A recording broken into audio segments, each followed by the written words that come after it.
So today we're going to be starting something a little bit different. It's still about derivatives, but it's slightly more complicated equations that you're starting with. So we're going to learn about something called the chain rule.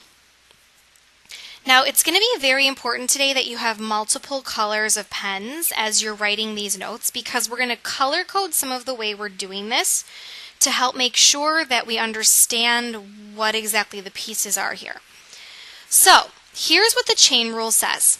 Sometimes we need to find the derivative of the composition of two functions. For example, sometimes we're trying to take the derivative of two functions that are layered together, where we have f of g of x. When you want to take the derivative of two functions that are layered together, here's the rule. You start by taking the derivative of the outer layer of the function, the outside, the red one. And again, I expect you to use different colors when you're writing this down. So if you need to pause the video, go out and get some colors and come back and do that. Then you're going to multiply by the derivative of the inner function. So does everybody see that I did the derivative of the outer function and the derivative of the inner function? But here's where it gets a little tricky. Inside of here, we're not going to just put an x. We're going to leave the inner function alone inside of that function. So the rule is take the derivative of the outside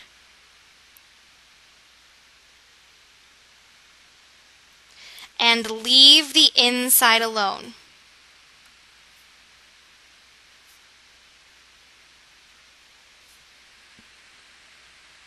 Then take the derivative of the inside.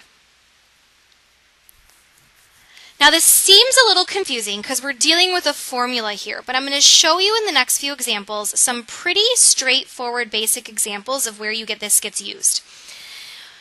For today, and for today when we're practicing in the notes, I'm going to expect you to color code your notes so that you can see the different layers, so you can see where the different pieces are going. Eventually, you're going to get good enough at this that you don't have to do that anymore. But for today, I expect that it is required that you do that. So let's take a look at this first function. This is a chain rule function problem. And the reason we know that is because we have something to the fourth power. And that something is not just an x. There's a whole other function inside there. So the first thing I want you to do in this problem is rewrite the original problem. We're not taking the derivative yet, but we're going to color code the different functions. The outer layer of this problem would be something to the fourth power. The inside function in this problem would be x squared plus 3x, because that's inside of the to the fourth power part. Now that we can clearly identify what's the outside and what's the inside, we're going to take the derivative. So here's the derivative. First, you take the derivative of the outside. If I have something to the fourth power, then my derivative rule is you drop the 4 and you change the power to a 3. Now, chain rule says don't change what's inside. Leave the x squared plus 3x alone. Just drop the 4, make it a 3. Then multiply by the derivative of the inside. The derivative of the inside would be 2x plus 3. And that would be the answer to your problem. So derivative of the outside, leave the inside alone, times the derivative of the inside. Let's do another one. So first I'm going to have you just color code the original problem. So just rewriting the original, we're not taking the derivative yet. The outer function in this problem would be cosine. We've got the cosine of something. And the something in this problem would be x squared. Now that we can clearly see the outer and the inner, we're going to take the derivative. The derivative of cosine is negative sine. Leave the inside alone. We're not changing the x squared. Times the derivative of the inside. The derivative of x squared would be 2x. Now that's the answer, but I'm just going to rewrite it in a way that makes it look a little bit better by putting the 2x at the beginning by the negative. So negative 2x times the sine of x squared would be your final answer.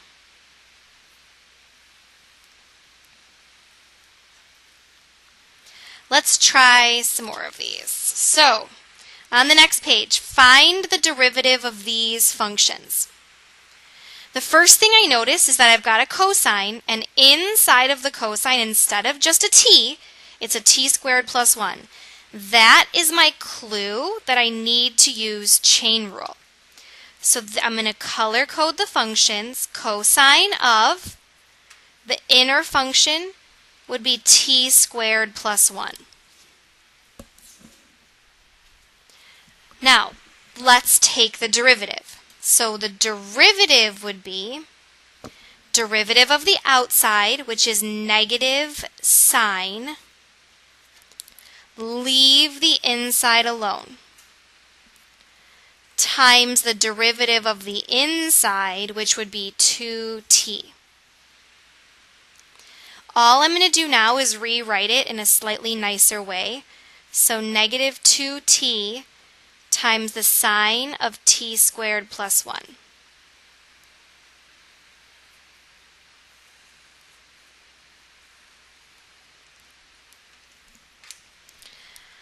Okay, let's try number 4.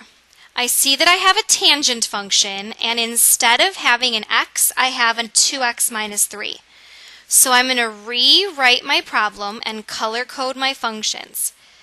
The outside function is tangent. The inside function is 2x minus 3. Now I'm going to take the derivative. The derivative of tangent is secant squared of something.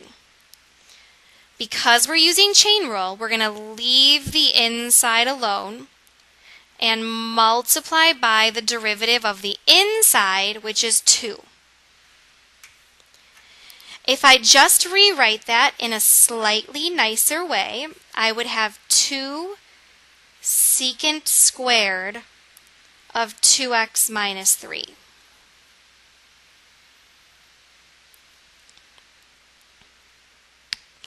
Now we're going to make it a little trickier. So problem number 5. I think we can see that this is a chain rule problem because we've got a secant, and instead of just an x, it's a secant of something. So I'm going to rewrite my problem using different colors for the different functions. Secant is my outside function, and my inside function is x squared minus 3x. Now I'm going to take the derivative. Now this is where it gets a little tricky.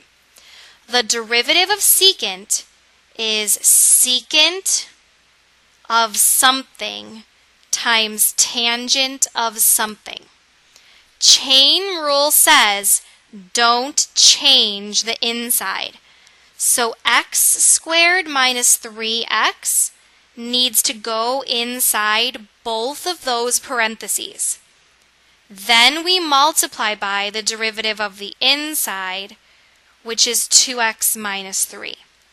And that would be my final answer. The tricky part here is a lot of students don't know that they're supposed to put the x squared minus 3x inside both of secant and tangents functions, like it goes inside there instead of an x. So watch out for that. Last but not least, this one doesn't necessarily look like a very obvious chain rule problem. But if I were to rewrite this with an exponent instead of a square root, so something to the 1/2, and then our inside function would be 4x squared plus 5, I think it's more obvious that this would actually be a chain rule problem. So your derivative would be drop the 1/2, change the exponent to a negative 1/2. Drop it like it's hot, subtract 1. Leave the inside alone, 4x squared plus 5. Then multiply by the derivative of the inside, which is 8x. Now I'm going to simplify. 1/2 times 8 gives me 4x times 4x squared plus 5 to the negative 1/2. I'm going to move the negative 1/2 to the bottom and change it back to a square root. And this would be my final answer.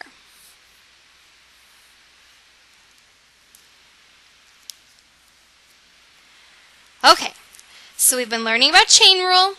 Let's look at hidden chain rule. Sometimes it's not very obvious that we need to use chain rule. For example, one of the times that it's not very obvious, but that comes up a lot, is when you have powers of trig functions. This requires us to use the chain rule, but it's not very obvious why until you rewrite the problem.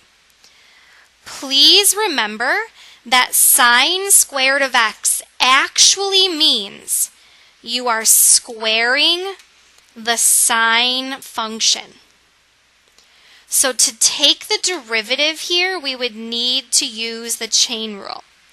We would drop the 2, leave the inside alone, times the derivative of the inside, which is cosine. Now the new power here is a 1, which is why I didn't originally write it. But if it makes you more comfortable to fill in the 1, please feel free to do so. So let's try some examples. Tangent squared. Let's rewrite that as something squared, where the something that's inside there is a tangent. So the derivative would be drop the 2, leave the inside alone, your new power will be a 1. The inside is still a tangent, times the derivative of tangent, which is secant squared. In problem 2, I think it makes it more clear that we need chain rule here. If we have something squared and what's inside there is cosine. So to take the derivative, you would drop the 2, leave the inside alone, so leave the cosine, times the derivative of cosine, which is negative sine. Then, if I just simplify, I'm going to put the negative by the 2. So negative 2 cosine sine.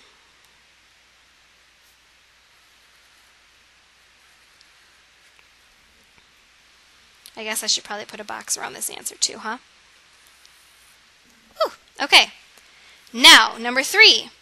Derivative of secant squared. Again, I think it's easier if you rewrite this problem with something squared, where what's inside there is a secant.